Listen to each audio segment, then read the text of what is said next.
Pinter, tahu nggak? Tahu apa Dea? Itu istrinya Justin Bieber, katanya kena kista ovarium dok, berulang pula lagi. Waduh. Tapi emang bener ya dok, kista tuh bisa muncul lagi. Terus katanya bisa bikin susah hamil. Nah, ini menarik nih. Yuk kita bahas.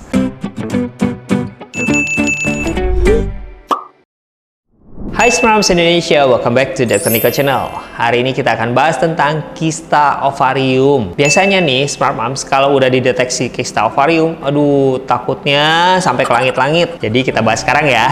Jadi Smart Moms nggak perlu khawatir dulu karena kista ovarium ini punya banyak sekali jenis. Nah, jenisnya juga ada yang jinak dan ada yang ganas. Kemudian ada yang fungsional dan memang ada yang patologis. Jadi harus dipastikan dulu kistanya apa ya. Jangan begitu udah dideteksi adanya kista ovarium, langsung deh paniknya berlebihan. Penyebab kista ovarium juga beragam karena tergantung jenis kistanya apa. Dan penyebab pastinya sampai sekarang tidak diketahui. Contohnya nih, kista fungsional. Kista fungsional juga bisa disebabkan karena sel telur yang tidak pecah pada saat ovulasi, sehingga menjadi kista folikel. Tetapi jangan khawatir, kista folikel ini bisa saja pecah sendiri dalam waktu 3 bulan, sehingga tidak memerlukan obat dan hanya cukup pemantauan dengan USG saja. Kista folikel ini yang paling sering terjadi pada wanita, jadi Smart Moms nggak perlu khawatir dulu ya kalau tiba-tiba disebut ada kista padahal bulan lalu tidak ada kista. Bukan berarti kista ini akan menjadi akhir dari kehidupan, karena kista folikel seperti saya sudah katakan tadi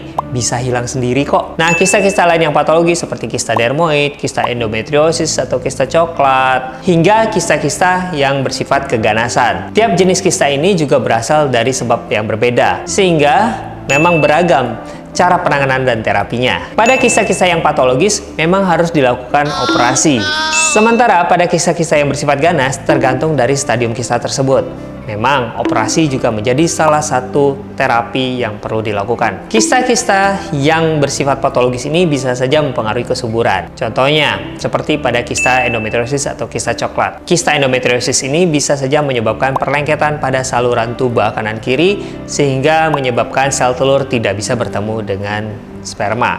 Nah, hal ini juga bisa menyebabkan kemandulan loh. Sementara kista seperti kista dermoid, sebenarnya kista seperti ini sudah ada memang selnya sejak lahir dan baru berkembang ketika sudah beranjak dewasa. Kista ini bisa saja berisi rambut, gigi, kuku, dan lain sebagainya. Jadi, kalau misalnya terdapat kista ini di dalam tubuh Smart Moms, bukan berarti Smart Moms baru disantet ya, karena inilah sifat kista dermoid yang berasal dari sel pembentuk rambut, gigi, dan tulang. Kista bisa saja muncul kembali meskipun sudah diangkat.